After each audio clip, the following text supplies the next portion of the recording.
Hey everybody, it's Devin Francis, also known as Dr. Blackguard. And this episode apparently takes place numerically between Further from the Truth and the Rydell Revelation, and Well, I mean, all 12 of this year's AIOC episodes. Well, that well, doesn't work. it's the same, right? It's the same thing that happened when we commented on how Swept Away and that whole season and any other episodes in that year that included Penny and Wooten happened between the wedding and then when they came back and from the honeymoon and Penny was missing. Okay, I guess time means nothing in the OAC. Well, it's not even that. It's just they've just decided that the numbering for the things, because obviously the airing is all askew because we have two different models of airing between the albums and the AIOC. So they've decided that every year it goes the 6 episodes in the spring season, and then all 12 episodes for the AIOC in the year, and then the 6 episodes for the fall season. So the season airing right now, season 69, is the fall season because it's coming out in the summer right now. So it'll be on the radio in the fall, which means they treat it to be at the end of the year. So the whole year of club episodes falls in the middle. So what are we talking about today, Victoria? Unsinkable parts 1 and then later 2, but we haven't heard part 2 yet. Yes. So episode 886, Unsinkable Part 1, written by Kathy. Qu'est-ce qui se passe? I can't remember the name of the person. Nina. So there's this girl named Nina. It starts with Emily, and they're cleaning the storage room because that seems like that's the only thing they do in Wits End. There's a lot of storage rooms. Ice cream and go on adventures. There's so many storage rooms and so little time. So they're cleaning the 90th storage room, and Emily finds some sheet music for a hymn, and then she starts playing it on the piano. This can be a very musical batch of episodes. Honestly, I thought that it was going to turn out to be like another hymn writer's It Is Well style episode when she was playing the song. I was like, oh, is the Titanic connected to the composition of this hymn? And then I thought Whit was going to tell a story, and I was really excited for a Whit story because we haven't gotten one in a while. And then Jason came in, and I was like, ooh, Jason's going to tell the story. No. It turned out to be another piece in the storied history of Wits End. A piece that we already knew most of, as far as I can tell. We found out who created the Fillmore Recreation Center, which we didn't know before. Yes, it was Mr. and Mrs. Fillmore, which we probably could have guessed, but also Nina was there. Yes. So Jason comes in, and there's this antique stuff from J&J's, and it has a letter from Nina. It was from an estate sale, I think you said, right? Yeah.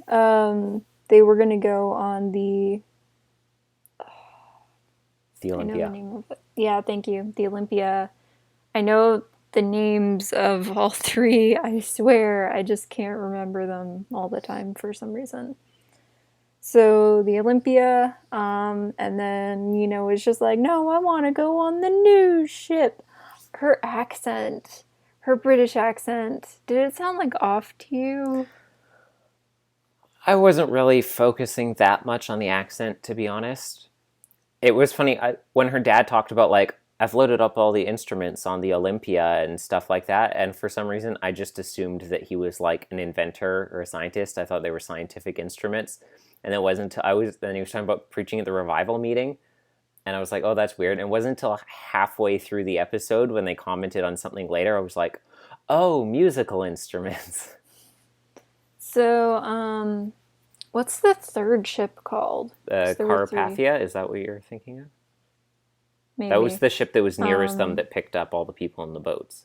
No, there's 3 ships on the White Star Line that end with Ia. That was made by Well, the Titanic doesn't end like that. Oh, that's true. Titanic. By the same shipbuilder, or the 3 main ones in the White Star Line are you talking about? And the Britannia. Okay. Or the Olympic and Britannic. So, 2 out of these 3 ships sunk. I don't know if you knew that. I did not.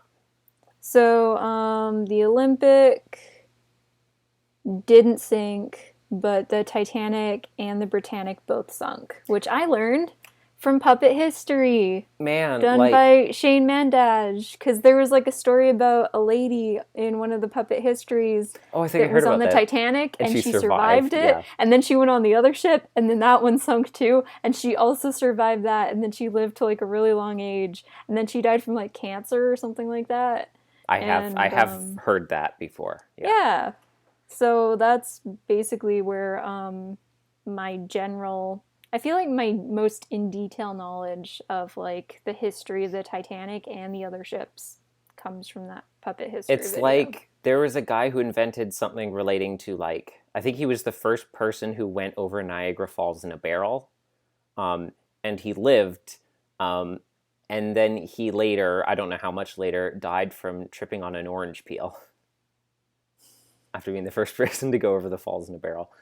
So I think it was either because Lindsay Ellis a couple months ago. Do you want to keep summarizing the episode first?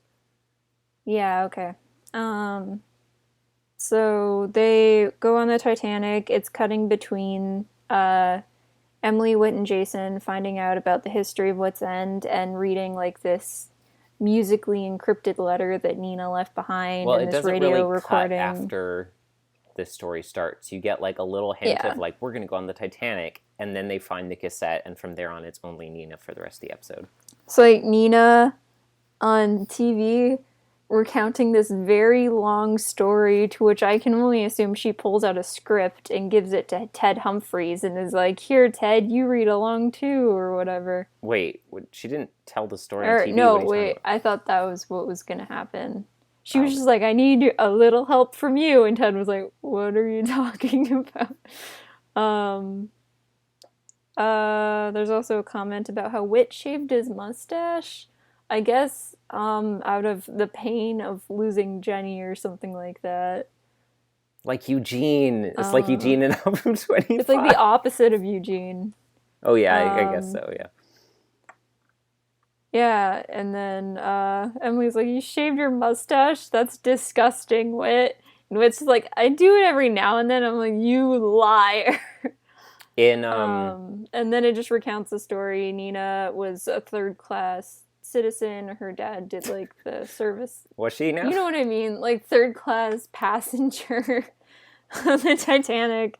And so he was asked to do like the services for the third class passengers, and then she made like this friend who worked on the ship who was like her age, and he like showed her the first class stuff, and then she was just like, I want cakes and creams, and her dad was like, can you please stop? And she's like, not until you give me cakes and creams. She's like, and then Jack, I'm the queen of the world. Yeah, they also had a Titanic joke in there because they're legally mandated to. And then she gets in a fight with her dad, and I was just like, well, she'll probably get the chance to like talk it out with him. And then the ship starts sinking, and I was like, oh. And we know what happened to most of the third class passengers on the Titanic. And then they're like, oh, no, wait, there's an iceberg. Oh, wait, no, it's okay. We went around it. I was like, wait, you went around it? And then they're like, they hit it, and they're like, oh, we didn't go around it. Never mind.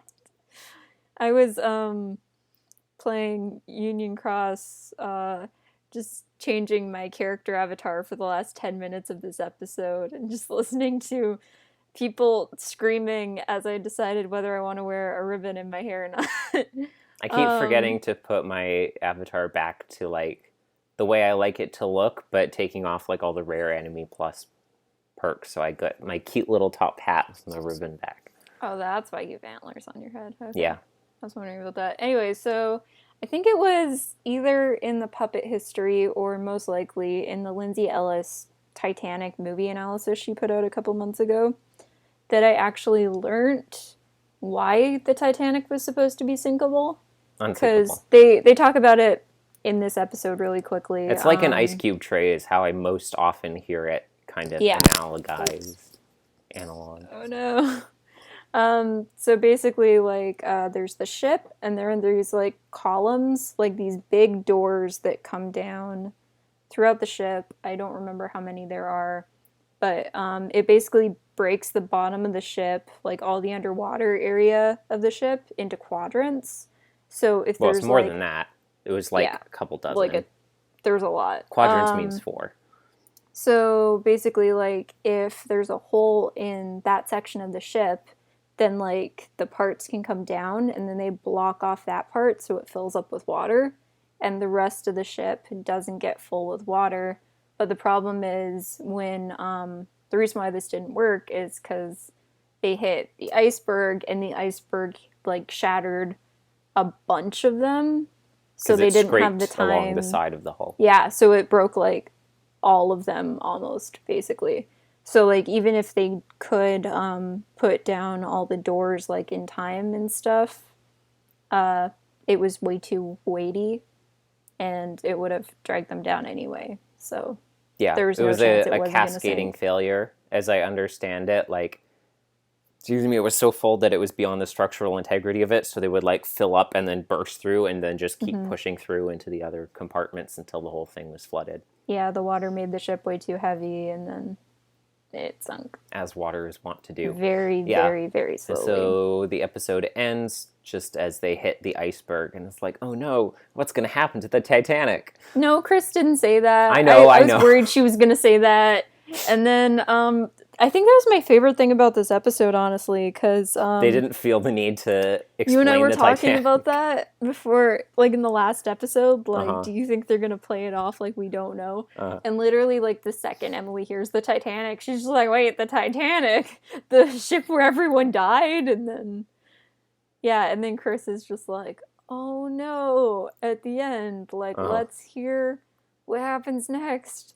But we all know it's going to be really bad. And I was thinking, like, okay, I'm really glad that, like, the show they're not treating us that dumb. And they know what's going to happen with the Titanic. Everyone knows. So the episode starts out, they're unpacking the room. Wally Hagler is coming to pick up a bunch of stuff, including the old broken piano, which is not the one that Emily is playing. And I was like, hey, Wally, it's been a while. And Emily plays the piano, which is fun. Yeah, she's just starting to learn. They find weird, cryptic, lost numbers written on the wall that obviously will come back in part 2, but is not yet relevant. Oh, I forgot about those. Yeah.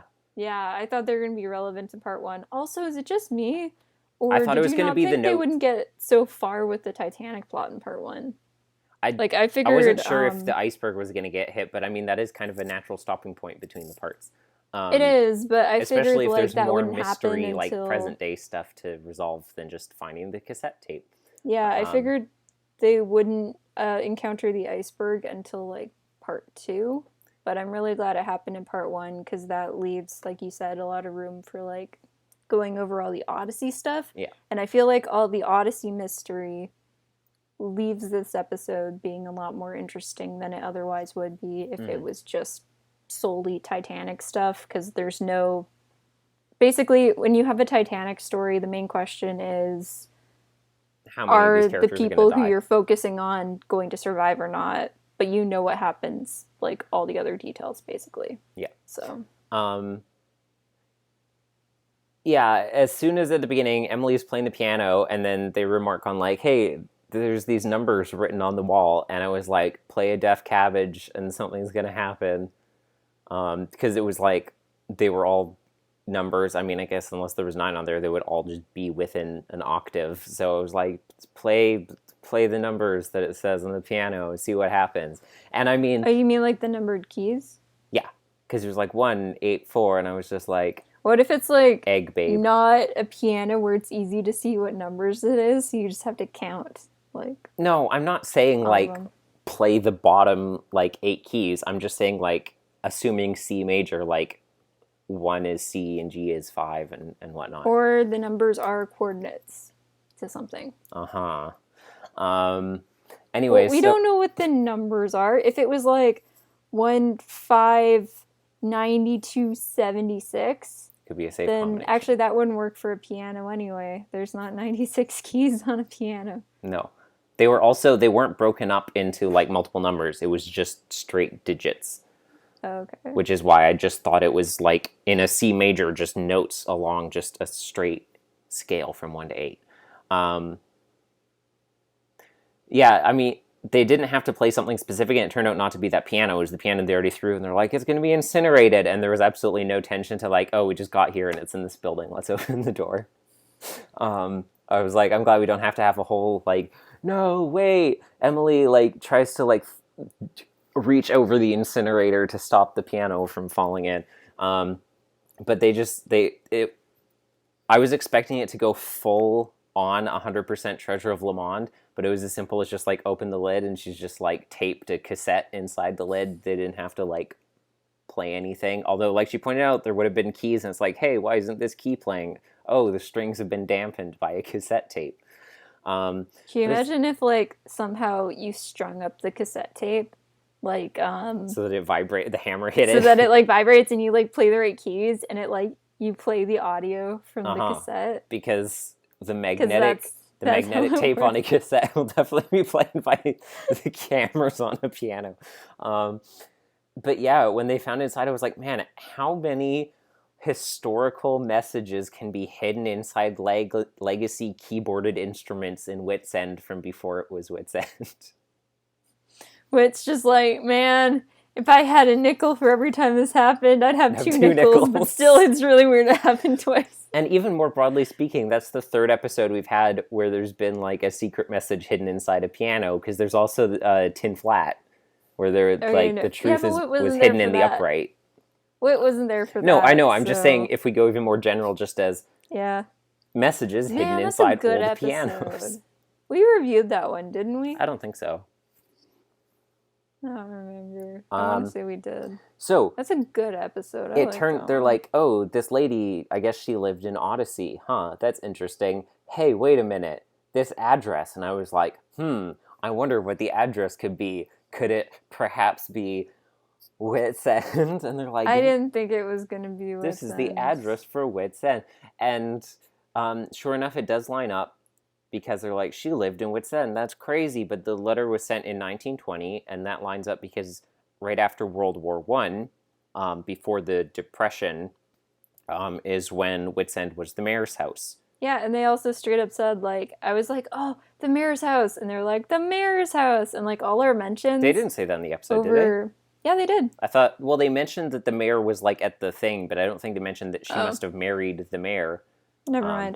They never like said all who our she mentions married, the past couple days of the mysterious stranger. Yeah. And then like we got more Wits End origins. Yay. Yeah. And that the piece of info about the mayor's house does come directly from the mysterious stranger when they're talking to Lyle Architects. It was the mayor's house, the way he says the line.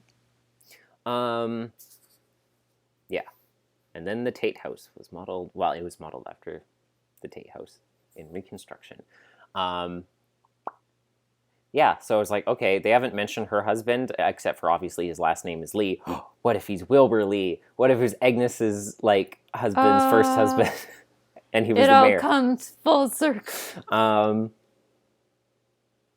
Yeah, I guess she must have been, like, the mayor's wife, which would explain why she was so deeply involved in, like, community outreach programs and stuff like that in Odyssey, and they haven't said that specifically in the episode. I assume it'll come up and they'll be like, wow, she was the mayor's wife. And I'm like, yeah, she lived at Wits End. Do you think that other kid on the boat is going to become the mayor who she's friends with? Like, they're going to... That would be interesting, I guess. I didn't think of that. Her dad's like 100% going to die though, right? Oh, yeah, defo. Yeah. He's not making... Very few people made it out of third class. No. Also... we already got another cameo from Ted Humphries. He's only been in 7 episodes, including this one. So the fact that we had another appearance of him, and he's baby Ted Humphries in this one. He's baby. Yeah. So we find out Whit was like, oh, here's an old recording of Nina from the news. And it just so happens that this recording of Nina is from the day that Wits End opens, about Wits End opening. because she was one of the people who founded the Fillmore. And so it's Nina, like, talking about, like, oh, you know, I'm glad that Mr. Whitaker is opening this new shop and stuff. And then she just, like, drops a whole bunch of, like, cryptic sleeper cell phrases to Ted Humphries, and he's like, okay. And then he's like, I'm going to leave now and talk to Mr. Whitaker, who's just coming down the steps. Which I thought was funny, because Whit's like, I've never heard of this person. I have no idea who this was. And then they watch the news video where she, like, literally walks off camera as he comes down to be interviewed. I thought when they were playing the tape and Ted Humphries was like, what do you think about this, Nina? She was going to be like, I think it's an awful idea. And then she was going to talk about how much she hates Whit's End and she hates Whit. And that is not what happened. So. Yeah, and then once they find her cassette where she's like, here's where I spill all of my secrets, my dark secrets about how it's my fault my father died, how I was the person who crashed the Titanic. I've carried the secret to my grave. They're listening to her cassette, and she's like, the doctors tell me that I only have a couple months left. And I was like, that does make a lot of sense, that Nina would have passed away, like, just after Wits End opened. Because she would have had to record this and then plant the cassette before Whit was doing this stuff. So she must have died, like, very shortly after Wits End opened. Because if she was that involved in the community and, like, founded the Fillmore and even gave an interview at its opening, there's no way that Whit wouldn't have known her if she'd been around for long after Wits End opened and he started doing all the community stuff. But before Wits End opened, it's very not unreasonable that he wouldn't have known her when he was a teacher and he wasn't super involved in the community and he was all kind of, like, grumpy and stuff. But I would bet buttons to bootstraps that Jenny was friends with her. Probably. Because Jenny was also super duper tied up in every, like, community project going on in Odyssey. So it was sad when I realized that Nina was probably very good friends with Jenny. And I was like, oh. Do you think Nina, like, ran through the tunnels in the Underground Railroad, just, like, sprinting, holding the tape, and then snuck into Wits End, and she just, like, taped it in the piano, and she's like, ha ha ha, and then she just, like, snuck back out through the tunnels into the woods. Yeah. Yeah, so young Nina is doing all sorts of sneaking around. She meets the messenger boy on the Titanic, and she's like, show me all of the fancy stuff. And they're, like, running around and looking at it all. She's like, oh, it's all so wonderful. And I was like, I really hope that Jack and Rose shtick doesn't include painting her like one of his French girls, first off. But, like, I can't wait until the end when Nina's old and she's doing the narration again, and then she, like, turns off the cassette. She takes it out, tapes she just throws it into the ocean. Tapes it inside the piano, and then throws the piano into the ocean. And now no one can ever know my secrets. And now you know the rest of the story. And they finish listening to the tape, and they're like, wait, what? And they look down, the tape's gone, and they're like, what? The tape's been dead for 30 years. Yeah, I was like, we can't not make throwing things into the ocean jokes in this.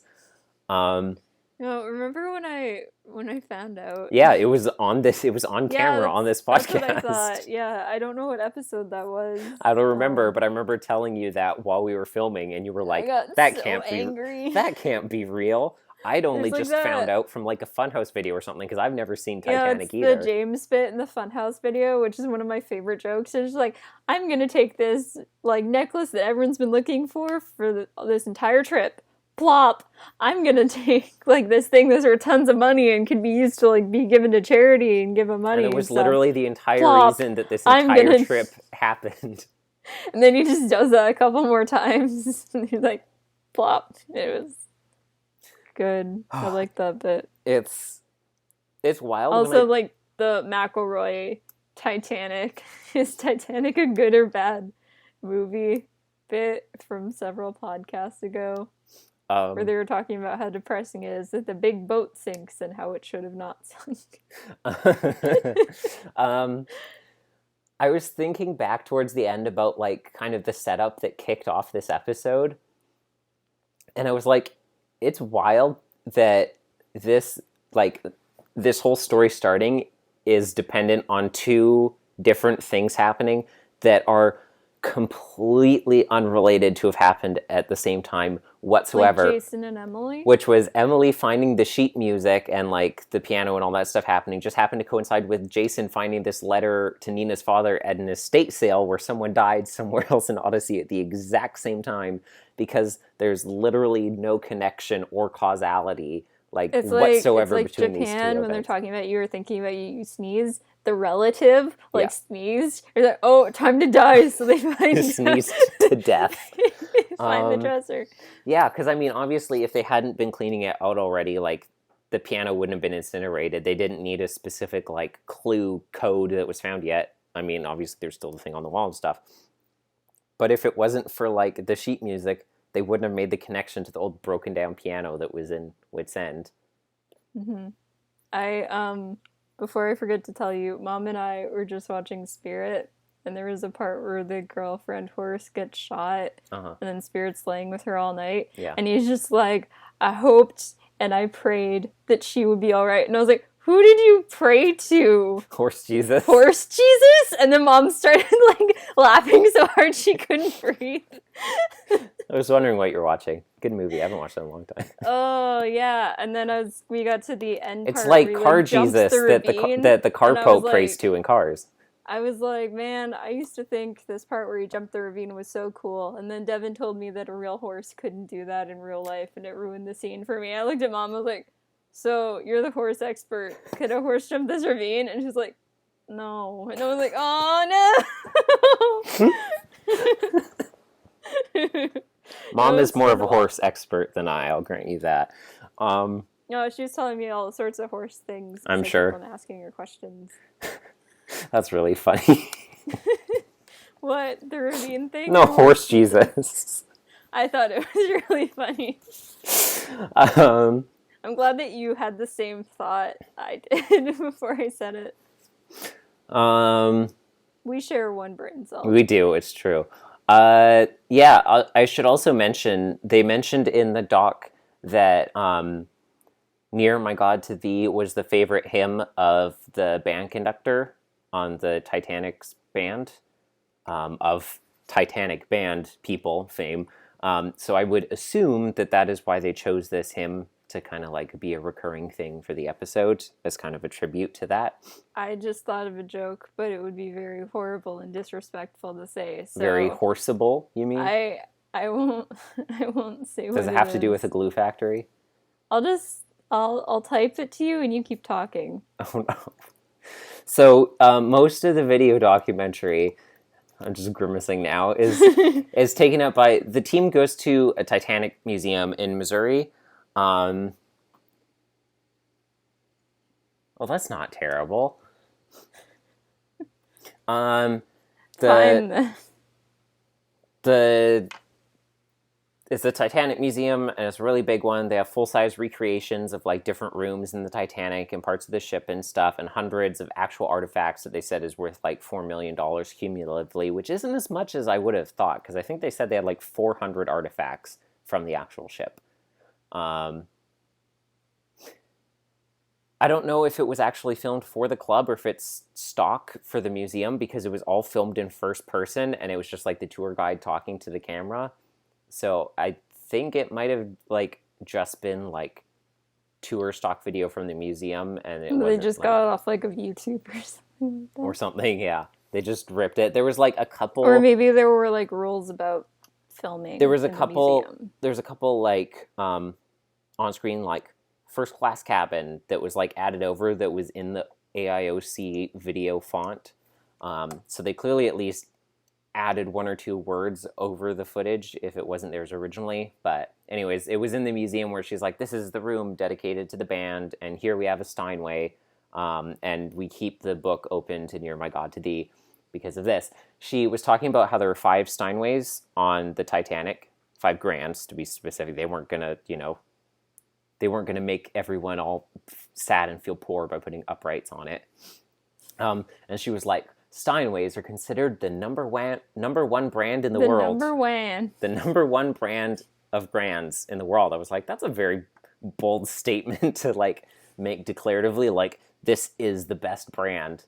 Like, Steinways are very good pianos. They are considered in the absolute top tier of performance grands, but you can't just say like they're definitively, objectively better as a brand than like Bosendorf's or C. Beckstein's or anything like that. Like, Yeah, there are probably a lot of people that would disagree with the statement that Steinbeck's are the I best. looked it up just to be curious to see what other people thought, and I saw a number of like top lists for performance grand pianos.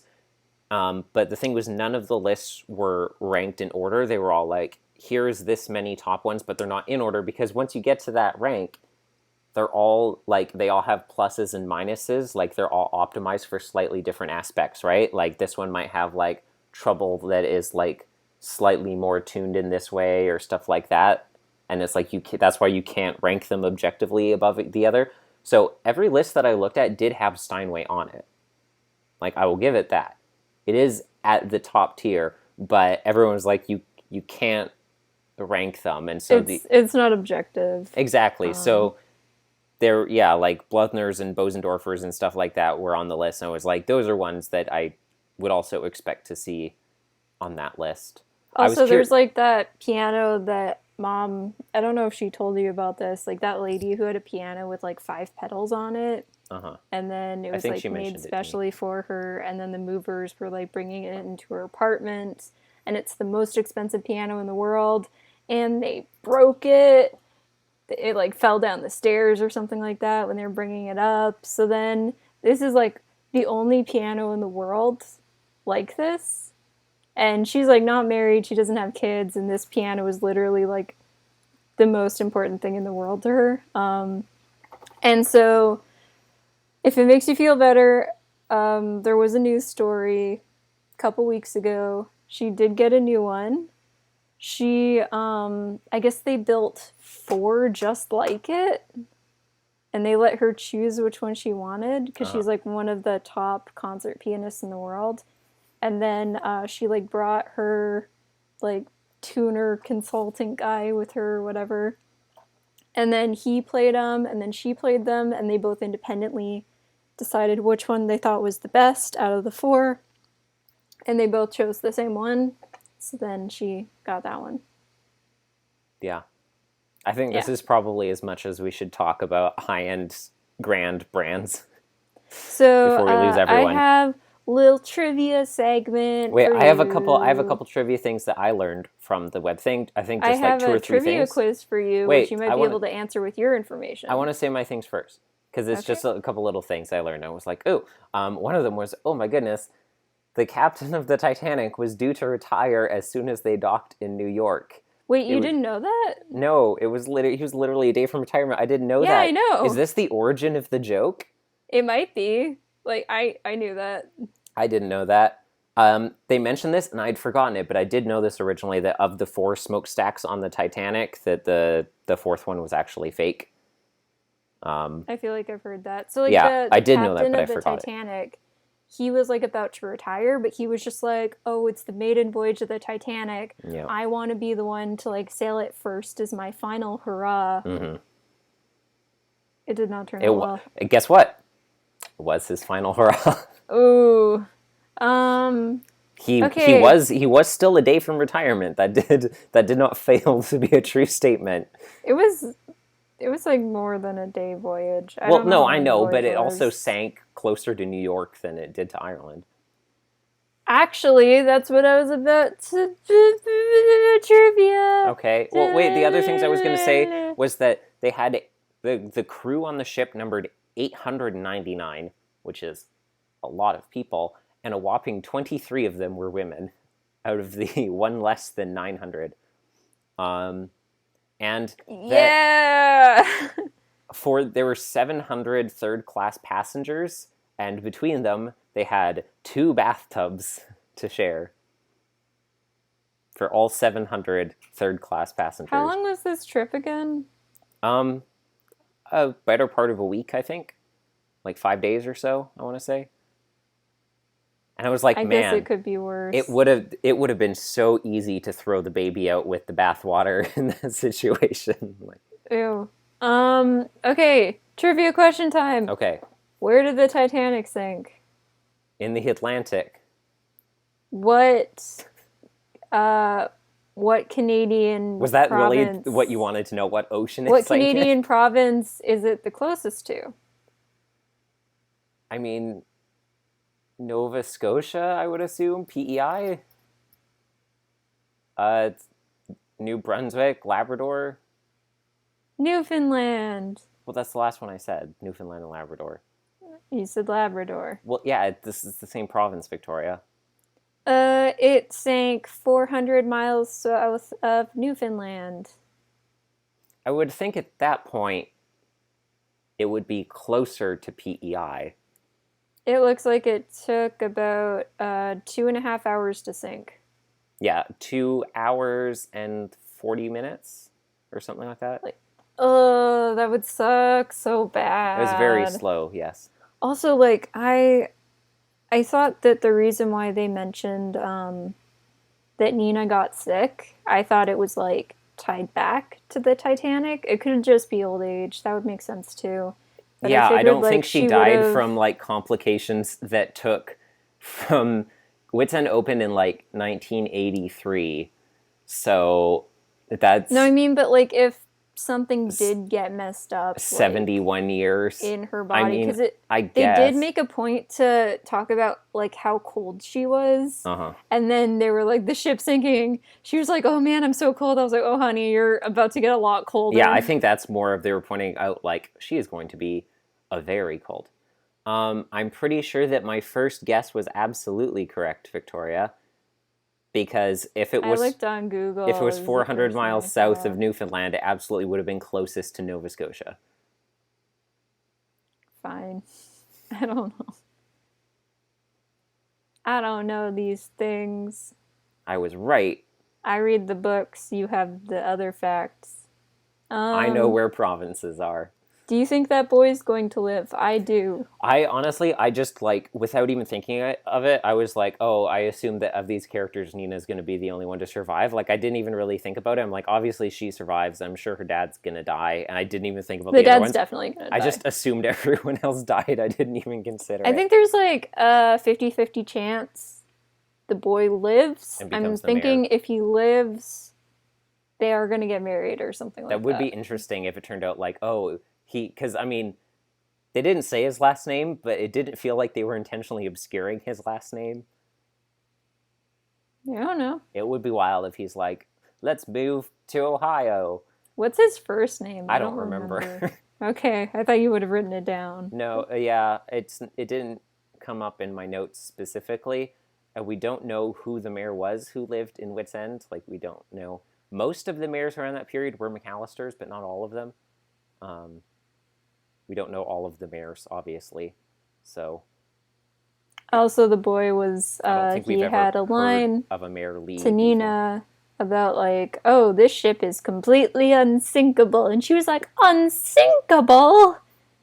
Yeah, her accent really threw me off when she was like a kid. At first I thought she was Emily's voice actress for like a second there. That would have been wild. And at I was the like, end, this they're is like, weird. And Emily, that was your grandmother. It was like, and Emily, that was you. And Emily looks down at her hands and they start disappearing like Marty McFly style. Now get into the imagination station and go die on the Titanic. Yeah. Any predictions for part 2? Well, and don't say the boat sinks. Say dang things it. We don't know. Dang it. Well, I think the dad's gonna die. That's not something we technically know. I'm curious what's going to happen to her, because if the dad dies, then obviously she's going to be an orphan. So I don't know kind of like what's going to happen to her to land her in Odyssey.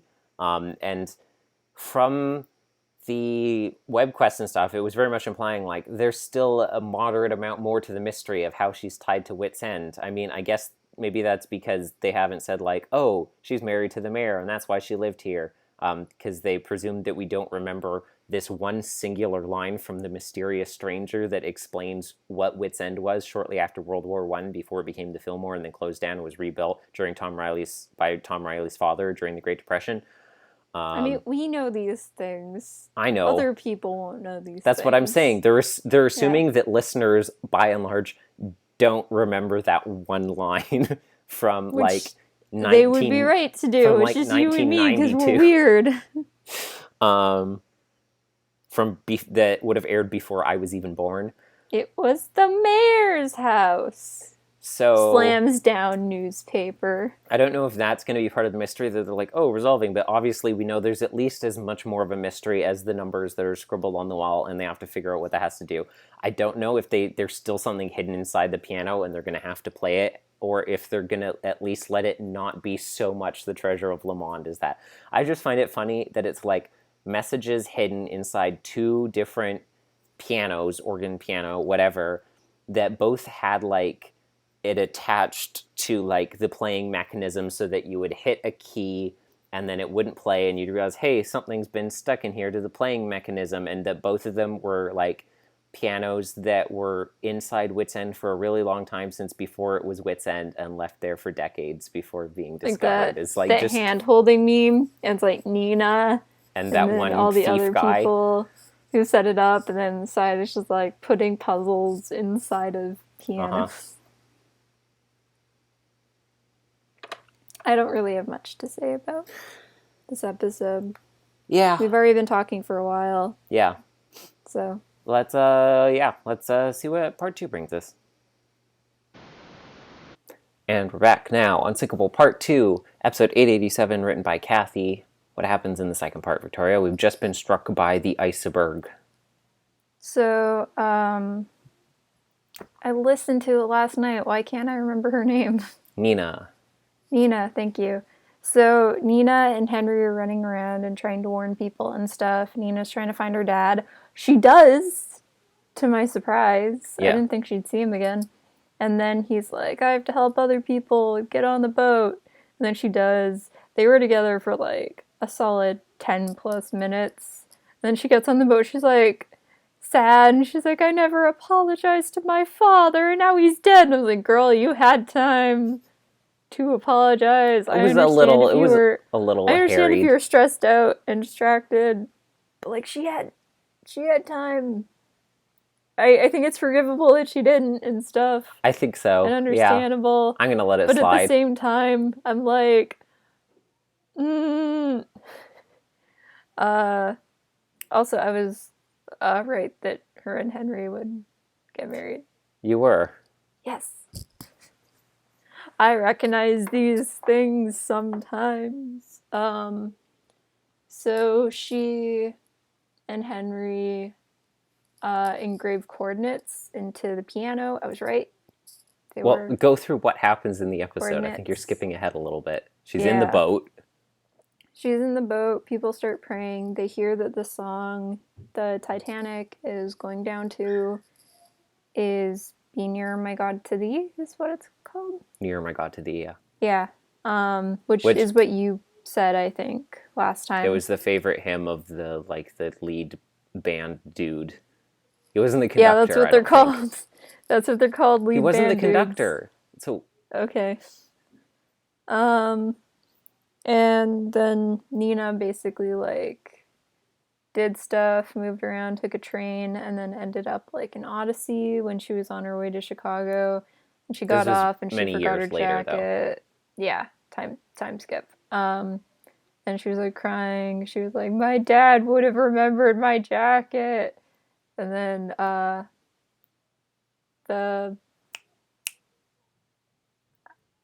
want to call them the McAllisters, but that's not what their name is. It's very much not. Don't tell me. It's Fillmore. Mr. and Mrs. Fillmore. Yes. Come up at the train station. We get to hear their voices. That was really cool. And then she starts working as their housekeeper. And also he's the mayor. Fillmore was the mayor, which is not something that we knew before. I wasn't sure about that. They had like just built the house. No, we knew it was the house because like they built the... We knew it was the mayor's house, but we didn't know that the Fillmore Recreation Center was named after the mayor. We didn't know who it was named after before. Oh, okay.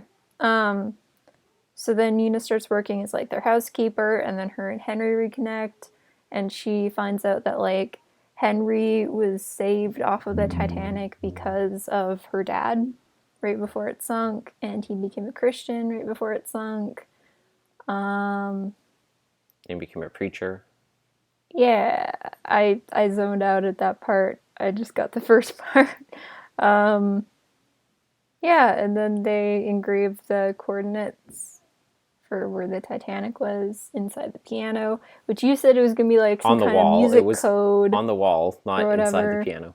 And I said it was coordinates. I was right. You were right. I was right. And then Emily is like, wow, that's amazing. And Jason was like, what a romantic story. I mean, tough. And I was like, Ugh. man, I wish Jillian was here. Just whack him, like gently on the arm, playfully, not hard. Um, yeah, and that was the episode. I think I got everything. Pretty much. So, yeah, it starts off with everyone like they're freaking out. They run to the bridge, and he's like, "You need to get everyone go talk to Thomas Andrews, the designer of the Titanic." And I was like, he wasn't on the boat, which I know for a fact because of Good Morning from Hell, because they made that up for their episode. Thomas Andrews wasn't on the Titanic. So Yeah. I don't know if Kathy was getting her research from Rooster Teeth or if they just had the idea because they needed someone to explain like I think the they needed compartments. someone for the exposition to explain like I how know, but they the didn't need bottom of Thomas the ship Andrews to worked. be there to explain it. Oh, that's true. He It didn't was go probably down just an accident. on the ship. I know. Like, I I thought think it was it's logical to think that like he he would would be. be I on the know. ship. I just thought it was funny because There might be like some accounts that say he was.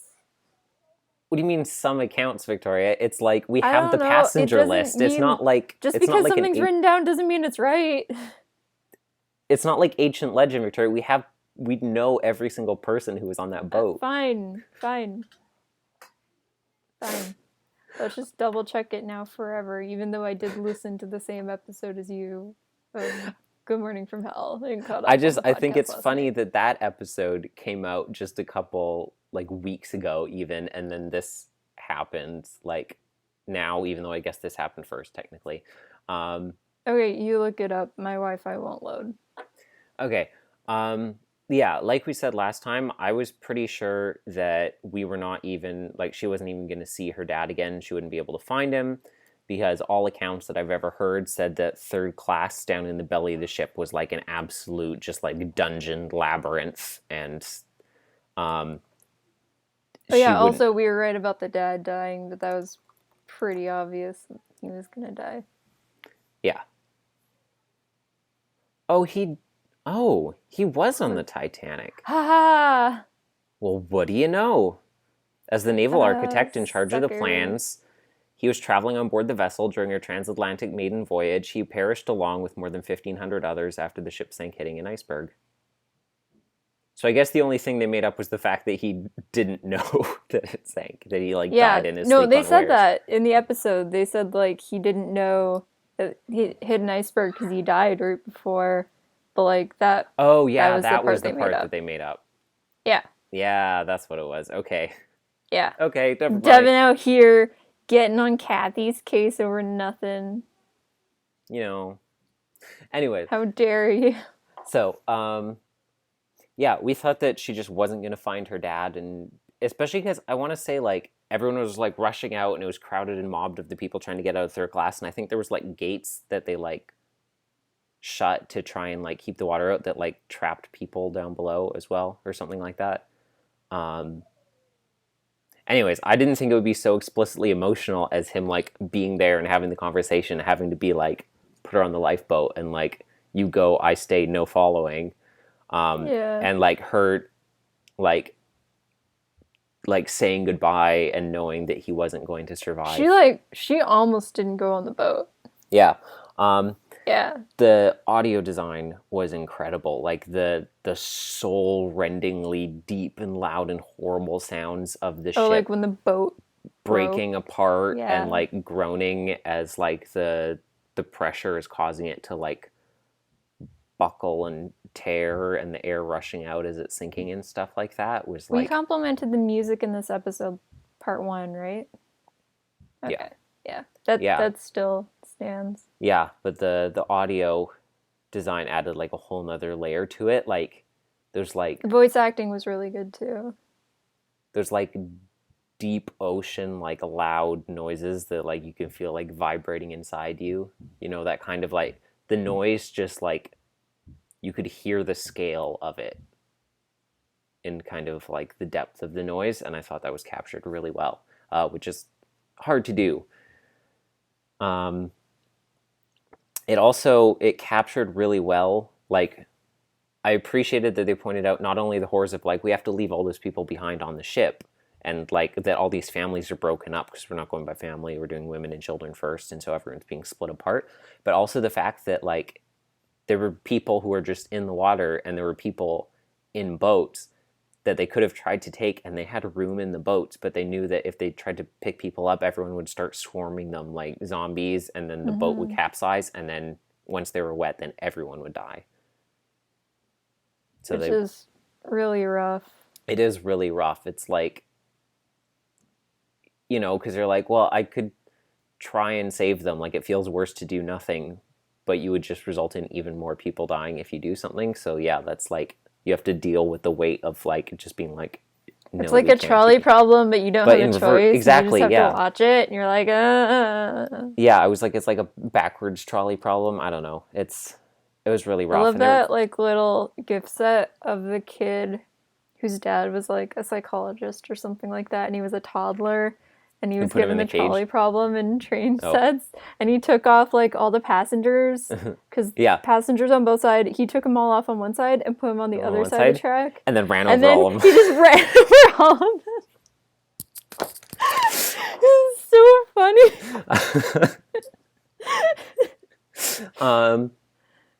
This is the first time I saw that. I was just like, Chidi Anaganye is just shaking, weeping. Yeah, in the video doc where they continued more footage from the Titanic Museum, they were showing like how big the lifeboats were and talking about how they could hold like 40, 60 people in one of those boats. Like, they were very large lifeboats. They were not like rowboat size. And weren't they only putting like half full? But a lot of them were only half full. There was one of them, of course, they mentioned the one that got flipped over, so it had no one in it, but then people climbed up on top of it, at least. Which is smart. And that's how Henry survived. Also, like, they didn't have enough lifeboats.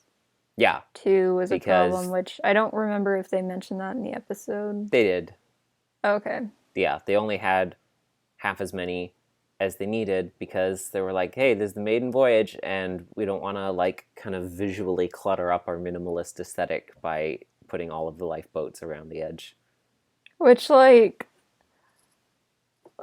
on one hand, I get doing something for the aesthetic, but not this. Hand. There's only one hand here, Victoria. No, I mean, like, if it was a different thing that wouldn't get people killed, I understand doing something for the aesthetic if it's just, like, arranging a table nicely. But when people's lives are literally in the balance, don't do it for the aesthetic. The lifeboats on the Titanic are a, like, keystone example of the adage that every health and safety regulation is built on the blood of past people. And the whole, I guess, like, getting people on the boats and not letting other people in the water on the boats lest they sink is a kind of a tiny bit like the thing we mentioned a couple episodes ago about, like, if you're in a plane and it's losing air, then you have to put your mask on before someone else is. Well, except for in this case, you can't save anyone. Exactly. So it's awful. It's like you have to take care of yourself and the person around you. I guess I will grant you it is similar in that if you try and help these other people, you're both going to die. Yeah. So that part is similar, yes. But the difference is that you can't save them either way in this situation. The difference is everything is bad no matter what. Yeah.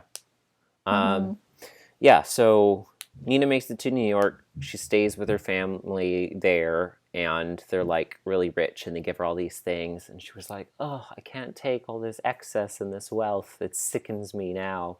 turns to I'm getting potash in into my mouth. too many colleges. After, remember that video? I remember it, yes, Victoria. I quote that line every single day. Is that what you kept quoting when you were applying for master's programs? That was me when I got an acceptance letter from Ontario, and then I got one from Alberta. I was like, I'm getting into too many universities. Yeah, so she's like, oh, it reminds me of the Titanic and father and stuff like that. And eventually she decides, like, I'm packing up, I'm leaving it all behind. And she's like, I'm taking a train to Chicago, but it turns out she doesn't make it quite to Chicago because the end of the line for the given day that she's on it is in Odyssey. So they're like, get off the train. And so she just sits at the train station and cries. And then Harmon and Lucy Fillmore, Mayor. So, like, was it supposed to take her to Chicago, like, the next day? And they decided to, like, refuel?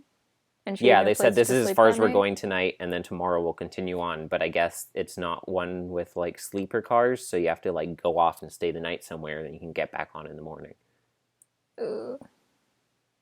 So they were like, you have to get off for now, we'll continue tomorrow. But then they showed up, and they were like, hey, come stay with us. So Fillmore was the mayor. That was a cool piece of lore that we never knew before. We also got their first names. We learned a little bit about them. So the name wasn't just about the fact that they created the center, but they also used to live there, which makes a lot of sense because they donated the house. So they mentioned... Also, there's a ballroom, which I don't know about you, I did not find surprising at all. Well, I imagine the ballroom was probably what became the little theater, perhaps. Yeah, that's what I was the library. thinking. There's a lot of big rooms in Wits End that could be. Mm-hmm. Just like how they talked about, like, the room they got married in, the reception hall, is where they carved the coordinates into the wall. But that's a storage room now, so that's obviously... There's so many storage rooms. Do you think there's rooms Wit hasn't even opened yet? Actually, yes, because they're boarded up and locked up, and those are future mystery episodes. Yeah, we've literally had 2 episodes before, way in the past, about Wit finding rooms that he didn't know existed. Man. The Case of the Secret Room and the Treasure of Lamond were both rooms he didn't know. I want there to be one episode, and he's just like, "Oh my gosh, a new room!" and he opens it, and it's just bats. There's no mysteries inside. It's just all bats, and they all just like fly out, and then just kids screaming and being chased by bats. I mean, to be fair, as James pointed out to us once, Wit is basically already Batman because he's like a genius inventor, tech guy, billionaire philanthropist. I was gonna say, like, he needs to adopt more kids, but he just adopted Mori and Suzu, so yeah, I guess he is Batman. Super genius, like, children and he with just crazy crime skills. Like how there's many different actors playing Batman, and I feel like I've mentioned it before, but I'm very excited for Robert Pattinson Batman, and I will definitely. I can't wait for Robert Pattinson as Wit. Robert Pattinson as Wit, 2020. Make it happen. I love Robert Pattinson so much. So, anyways, yeah, obviously some of the rooms, like possibly the ballroom, because clearly the reception hall, like, had walls put up later. They added in stuff when it became the recreation center because they needed to kind of change the floor plan a bit. And we found out that the current building as it is was built for the mayor, like for the house, just shortly before this. It was the mayor's house. Up until this point previously, was still just the burned out rubble of the church. And the tower, of course. I think we need to, like, revise the Wits End lore. We haven't actually made... That's still an episode that we haven't made. Wait, we haven't done that? We haven't done lore for the building yet. I think that's the next one I've been wanting to do for lore is Wits End. Okay.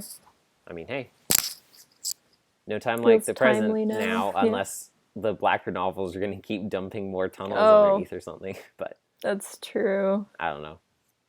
I feel like there probably won't be more weird lore stuff added in the near future by them. But yeah, McAllister... Since the Blacker novels are canon, are you going to add, like, lore from those books into the lore videos, or are you just If going they to come stick up, to the yeah, audio? I would. I mean, I've added them from the Placard or the Young Wit novels. That's all in Okay, Quit's lore. that's true. I forgot about that.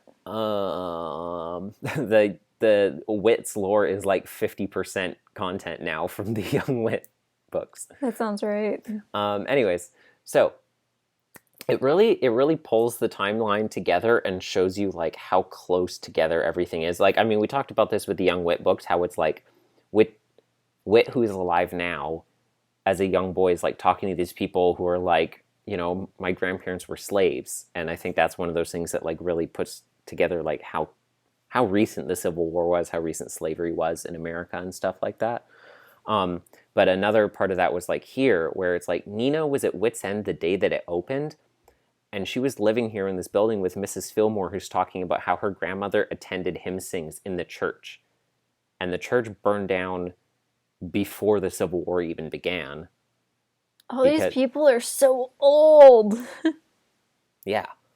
Also, Nina's bedroom is in the tower, meaning that she's either like in the room or like right next to the hidden room at this point where the organ hid the Treasure of Le Mans note. I was like, what if she like knew about it and left the note in there? And she's like, one day I'm going to hide something inside a piano in this building. I thought you were gonna say like, what if she went in there and found the mystery and then boarded it back up, and there actually was like gold or something like that, and then she just shoved a Bible in there.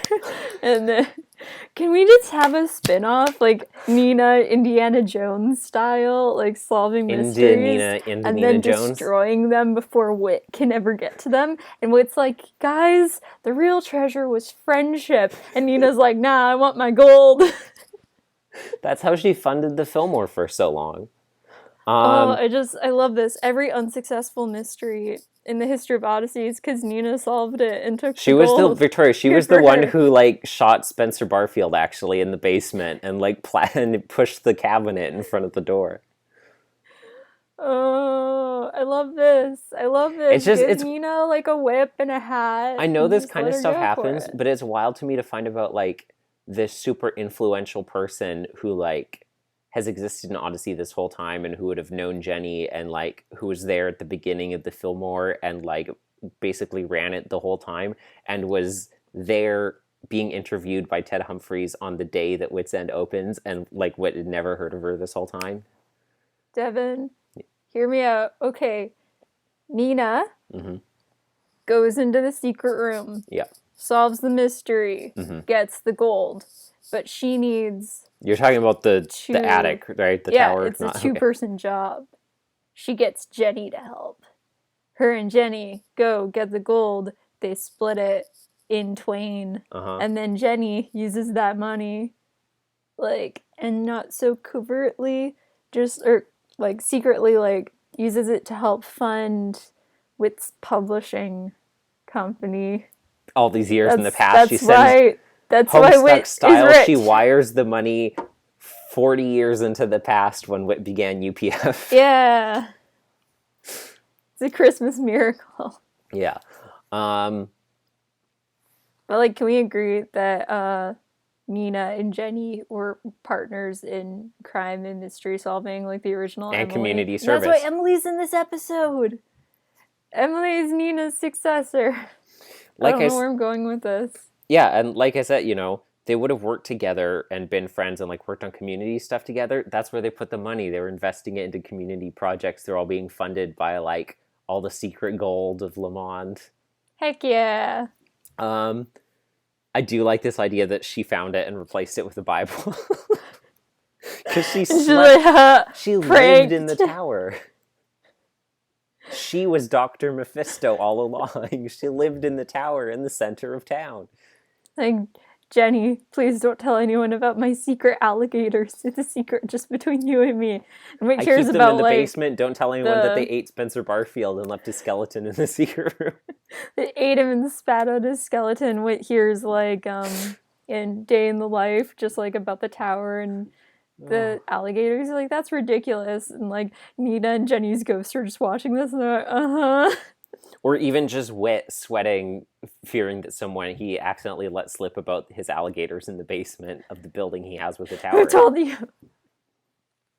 Like, okay, so yeah, He's like a tower of alligators on the edge of town. That's ridiculous. Our alligator tower's in the center of McAllister Park, or the edge of McAllister Park. But so we need to really update our oceans list. Add Jenny, who isn't dead, just hiding, I and add think Nina, I who didn't I put 100% is Jenny's ghost on unkillable. the list, or I put someone's ghost on the list. Jenny's ghost. I'm not convinced Nina's dead. Where's the I think I body? did. I definitely put someone's ghost to like haunt people on I our think you put original list. Agnes's ghost. I did, yeah. Even though we have no proof Agnes is dead, I think we just reasoned that she's probably dead if Tom is. Well, also because like, why would he leave the farm to Becky if Agnes was still alive? Do we put Maud on the list? Yes, Maud is like the Okay, brains, the Maud's psychological, like. Oh, I thought Maud was the distraction. Oh, right, Maud's a psychologist or a Yeah. psychiatrist. We okay. I wasn't originally for making it its own episode, but now we gotta that Nina's here because she needs to be in on this. I didn't even love Nina that much in the episode, but now I really do after like Nina can also be talking like, this out. because I'm just thinking about like how the old lady in Titanic scammed them all into coming out into the middle of the ocean with her like, oh, it was a magnificent ship. It's been 87 years. Like she But could be instead of like, dropping a necklace, she just drops like smoke bombs or a grenade or something, and she's then like she the just old rides off ladies into in like the night. new Watch Dogs game. But yeah, she's like, oh, let me tell you about the Titanic. It was a magnificent ship to like distract people. I don't know. What if, I don't know where I'm going with this, even as I say it, Nina Danny Fenton-esque, where she's half ghost, half human, Uh-huh. and goes on adventure. I'm going ghost. And then she dies. No! Oh, can those be my last words right before I die? That's up to you, Victoria. I know, I have to remember. So Remember when your heating went out in the G house? yeah, And then you're like, I can see my breath. And then I was like, you're going ghost. I And do then you remember didn't that. talk to me for the rest of the day. yes. Yeah, so you were right. Henry does survive. He ends up getting married. So we get to see he's like hanging onto the ship literally until the last moment it goes into the water. I was just literally like, when Mom and Dad were here right before they left, they told Gary and Amanda about that story about you hanging from your crib. Mm-hmm. And then that's literally how I was imagining it, just him holding on like this. Except for he looked like you, and it wasn't a ship, it was a crib. So he's small. He's going down and he's freezing in the water, and then the dad like swims up really cold, and he was like, Jesus, and here's my life belt. So the dad like literally gives up his life belt for Henry, which I guess is just like a life jacket, but it's a belt, I assume. I haven't looked it up, but I think that's what they had on the Titanic. It's is like life belts. a Like strip, water wings, but for your basically. waist. Like lifeguards carry them around sometimes, I think. Oh, like a not a lifesaver, a life preserver. Yeah. Oh. No, it's just like it has like belt buckles on it. Yeah, It kind of looks like a fanny pack. Yeah, it's like water wings like, for your waist, yeah. Yeah. But not inflated, yeah. Yeah, and it's not like big all the way around. Yeah. Anyway, so that's what they had on the Titanic, and they talked about it too in the rest of the tour video stuff. So he takes that off and gives it to him. He's like, go, survive. And he's like, dude, I'm not going to survive anyways. But then he does survive. He goes and he climbs onto the boat, and other people climb onto the boat, and it's really cold. And in the morning, like, everyone else is froze to death around him, basically, except for him. But he gets on the Carpathia, and he survives, and then he finds her in Odyssey, and then they get married. And then I noticed how, like, she was like, oh yeah, he tried to contact me a bunch of times, but I just ghosted him. Yeah. And I was like, girl, that's not what I meant. You monster. Yeah, and then Whit's like, I'm going to use this room for a new invention, and I'm curious if it's going to be an actual thing or not. It's probably just going to be like a Malachi's message transmuter kind of thing. if it becomes anything at all, which is more I forgot doubtful. what said that. I don't know. And then the If episode, if something comes out of it, it might just be a club only invention, maybe. well, it definitely would, but I doubt it's going to be Yeah, anything at all. Anyways, this episode was probably not. dedicated to Kathy's husband. So it obviously, was written quite a while ago. I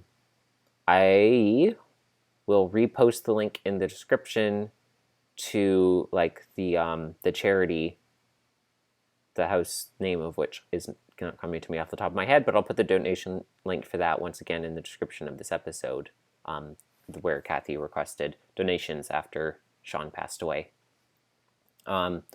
So almost all of the video doc is just continuation of the tour footage from the Titanic Museum.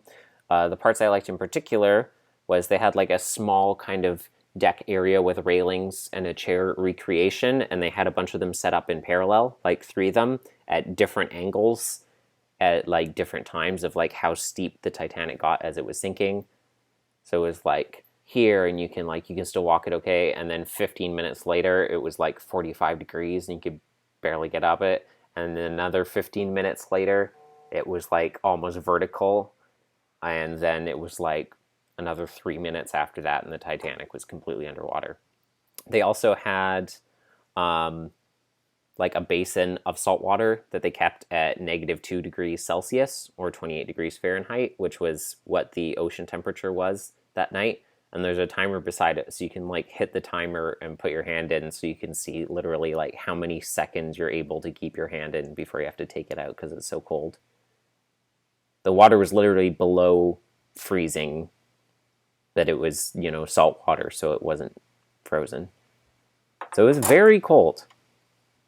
That's very cold, -2 degrees Celsius to be swimming in. And you have like the wind chill to account for too. Yeah, the wind over the open ocean is usually going to be blowing quite hard because there is no land anywhere in sight to help break the wind. Yeah, that's one thing I noticed here is that it's really bright. I'm in Alberta, by the way. Yeah, it's very bright, and the cloud, you can see It's really weather bright, coming and I realized hours why away. last night. It's because there's no mountains. Yeah. So It's yeah. weird, isn't it? How flat it is and everything. I mean, you're in I the don't city, like I guess. thinking about it. I do It like, makes me the uncomfortable. only thing I liked about the landscape there is how big the sky is. The sky is nice. I was laying on a trampoline I don't know if you're surrounded by yesterday, skyscrapers or spotting if, things out like, of how cloud. much kind of cityness you have around you where you are. All the houses look the same on the area I'm in. Like, It makes it hard to find which house I'm at while driving around. But like, it's a nice house. while driving around? Like mom and dad driving around. Oh, okay. They're like, "Where's your street?" And I was like, "I don't know." So are you far enough outside of the city that you can like actually see the sky kind of stuff? Like it's not like tall buildings obscuring you around. There's You're not no like tall buildings around. Nim and The Secret of Nim, where it's just like short building and just buried in like a tube of skyscrapers. I don't live in a cobweb-filled house like Miss Brisby does. That's And I'm good. not surrounded by sick children like Well, Miss Brisby I'm talking does. about Nim itself being surrounded by skyscrapers. Ms. Brisby Oh. didn't live in Nim. I mean, I hope not. Did she? Otherwise, I Plot remember twist, that they movie both very came from differently. Nim. than She just I didn't thought. learn to read. Anyways, Remember when we rewatched Nim yeah, together? the first And one. we were like, man, what's his face? Justin. Yeah. Heck yeah. Anyways, Anytime there's a character I like, I just had that Brian David Gilbert like thing from like the Castlevania head where it's just like, this guy can get it. Or whatever. Bone Dragon. Yeah, thank you. They also have like a board that has the stories of what happened later in life to every single one of the over 700 survivors of the boat. Like, what did they go on to do with their lives? Which is cool. That must have taken such a long time to get all that information and track it down. I'm sure they didn't have to get it. It's probably pretty well known. There's a very limited number of people who survived off the most famous boat sinking in history. So, like, Yeah. literally none of those people would be, like, super secret and unknown, except for Nina, apparently, who never told anyone, as far as we know, in Odyssey. I don't think, it doesn't sound like the Fillmores knew that she was on the Titanic, because when she talked about the piano she had in storage, she was like cagey about like, yeah, I've had this piano in storage for the last 8 years. So the timeline of it lines up well, because when she finds out about the piano, she says it was 8 years that it's been there. So this is 1920 now, so there's still plenty of time to like build stuff up and for it to become the Fillmore before we know that Tom's father helped to renovate the Fillmore during the Great Depression, which started at the end of that decade. So,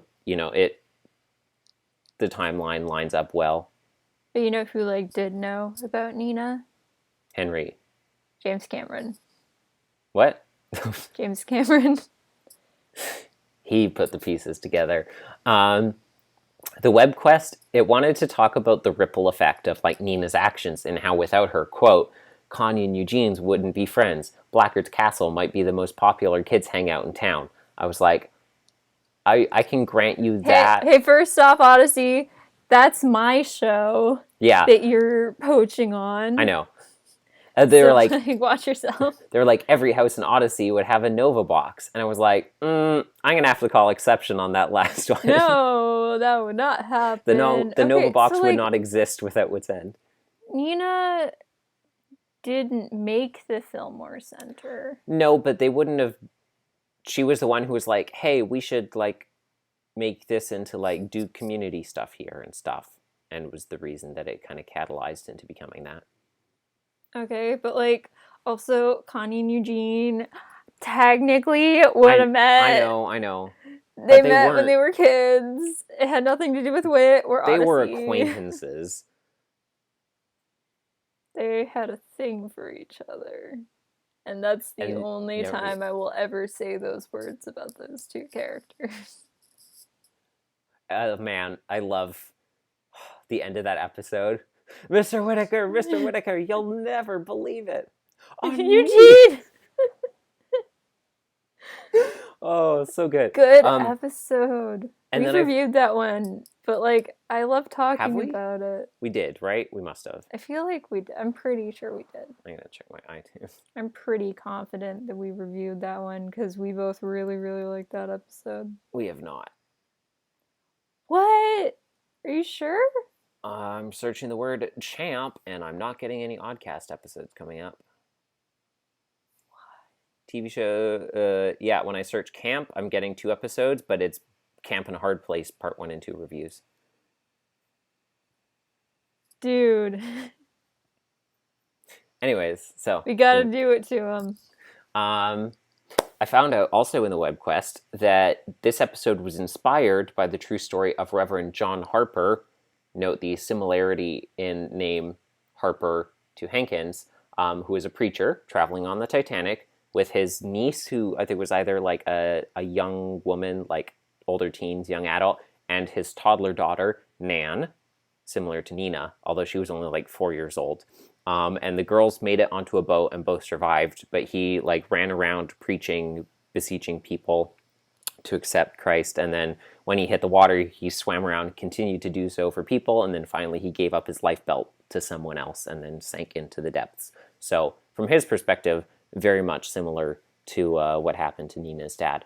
Forgot about this pretty crazy thing that they dropped in a footnote of one of the things at the last minute, that Henry's, we had a bit of a celebrity cameo in this episode. Who? Henry's brother Reginald, the one who was like on the lookout and saw the iceberg, he was played by Dashiell Connery, who is the grandson of someone you may have heard of with the last name Connery. Has a bit of an accent as an older actor. I can't remember his name. Last name Connery. Why can't I remember his name? Funny. You need to come here, shaken, not stirred. What is my problem? I can't remember his name. Yeah, so Sean Connery's grandson is in this episode, well, in part 1. Yeah, him. And mentioned in part 2, which is pretty crazy. Yeah, it turns out Sean Connery has a hot grandson who's an actor, and he's just in this episode for a very cameo part. So that's weird and cool. Yeah. And they were like, we're just gonna like mention this in the most footnoted thing. I was like, you should have led with that. That's really cool. He was James Bond and like Right. a lot of other things. He was one of the most like famous Irish actors of all time. He's from Ireland, right? I don't know. Sean Connery is from Edinburgh. Whoops. My bad. I mean, don't they only have British actors to play James Bond? Well, he's Scottish. Because, like, the dude who wrote it was... Ian Fleming. It's trash. Well, I mean, I could ask my friend Sarah, who is You could. his Don't tell her I... his great don't niece. tell her I called him trash. That's okay. I mean, I know she doesn't really like him a whole lot either, but still. Well, she's never commented to me about him as a person because he died before she was born. But she isn't a fan of James Bond as a franchise, even though it's like her family legacy. Her. Which is pretty cool still. But it's like, hey, my great uncle created James Bond. Still cool, even if you're not a fan. Anyways, so that's the episode. Mm-hmm. The part 2 was a lot less Titanic than I expected. Like, it sank very quickly, and it was like a third Titanic and then 2/3 like Nina in Odyssey history. Well, I mean, I already said in the last episode that I figured this one would be more just like explaining Nina's personal history. Well, because I mean, the Titanic took like an hour and 40 minutes to sink, so there was honestly plenty of... This one was more Titanic than I thought it would be. That's surprising. Yeah. I thought it was going to be almost all Titanic. I didn't think we were going to need that much of an explanation for how Nina got there. I mean, I guess we knew she was involved with the Fillmores and the creation of the center. I didn't think there was going to be like quite so much like kind of story on that side of things. But I'm glad there was, because I'm glad that we got, kind of more history of Wits End, and we found out more about who lived there, obviously, and more about kind of this fuzzy period in the history of the building and about what it used to look like and kind of some of the rooms it had and functions that they served back in that transitionary period as it went from being, the mayor's house to... I got you saying it. Heck yeah. I don't even remember it being said like that per se. I'm just saying because you keep saying it like that. It was the mayor's house. You got this place in the audio clip. I'll find it. I'll find it for you. I mean, it's not hard to find. Place it in. Throws down newspaper. The mayor's house. I just don't think it was nearly that as emphatic as you're making it. I'm gonna find it right after we finish talking about I can hear it in my head. Yeah. He does emphasize it. It was part 2, right? I just think you're a little overemphasizing it. It was part 2. It was part 1, because they already... Sure? Well, because they go there after finding out about the existence of the Tate House, right? Part 1 ends with them being at the burnt-out Tate House, and they only find out about that after visiting Lyle Architects, and he's the one who tells them about... Oh, I found it! Oh my gosh, I just clicked to a random part, and it was that part. Okay, if you can find the clip, just unplug your headphones and play it. Wait. It'll be awful audio. You keep talking. Okay. Yeah, only play that little clip. I don't want to get stricken by YouTube. Yeah, I'm glad that we got to fill in this fuzzy period in the history as it went from becoming the mayor's house into becoming the Fillmore. So that was really cool that we got to help solidify that part. It was a very touching story. The audio design was incredible. I really felt for the people who were in the boats, and the survivor's guilt would be so strong because, like we said, it's not just like, oh, there's nothing we can do, we're here, but they're like drowning on the ship. But it's like they're around us in the water, and we are having to like actively refuse people from coming here, and for good reason. But that's not going to lessen like the trauma that would put you through, of like seeing people freeze to death around you, or even in the boats. Like if you got wet, you're probably going to die from hypothermia even if you're in the boat. Like Henry said, there were all those other people who were on top of the turned over lifeboat with him, and he was one of the only ones who survived through the night because the water was below freezing. It kind of sucks that Nina wasn't there to like talk about things with him. Yeah, because they both went through something unbelievably traumatic. So in the moment where our thing was crashed and we were waiting to start used that recording time again, very Victoria found the productively. audio. I would like to point out, as we were hearing that clip there, he does say for 4 years it was the mayor's house. Which is interesting. I'm trying to think now. So when she said it's been 8 years, they were already using it for community stuff at that point, right? I know they were still living there. But maybe that's where we can like kind of brush away some of the confusion, is if they started using it for these community events after only being there for 4 years, but it was a number of more years before they actually moved into a smaller house and made it a full-on center. Because clearly they were living there for more than 4 years. Can I play it? Anyways. Okay, I'm gonna unplug my headphones. Yeah. For this. It was? Yes. For 4 years, it was the mayor's house. Yeah, I'll trim that down a little because you played too long of a clip, but I will put it in the part where you actually did the thing. It was the mayor's house. He does say it like you've been saying it. Yes! I told you. I get, because you only said that bit, and so it made me think it was the only sentence. I was like, I don't remember him leading up into like an exclamation, but hearing it with like, for 4 years, it was the mayor's house. I'm like, yeah, okay, he does say it like that. Anyways, yeah, sound design was great. It had a lot of emotional impact.